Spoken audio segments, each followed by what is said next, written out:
拖老婆又難極，糖糖未放棄再選。你又好啦，我哋就慘啦。咁 happy，梗係啦！無官一身輕嘅佢，啱啱去完南極睇企鵝翻嚟咋。選輸特首之後，周遊列國，尋日唔止風騷，仲影帝上身，表情多多。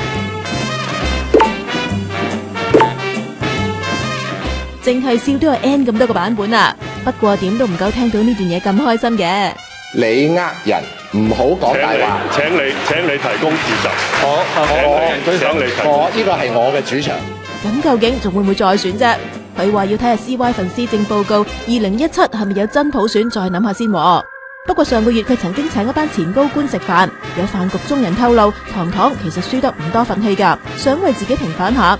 雖然而家距離2017仲有好長時間啦，但係糖糖未完全放棄噶，而家就想試下水溫先。連田少都話 CY 未必捱到5年噶，陳太就更加睇唔過眼啦，同傳媒查罪嗰陣時話李專利僭建問題搞到誠信盡失。1月1號遊行，的確有啲市民係覺得佢要入閘咯。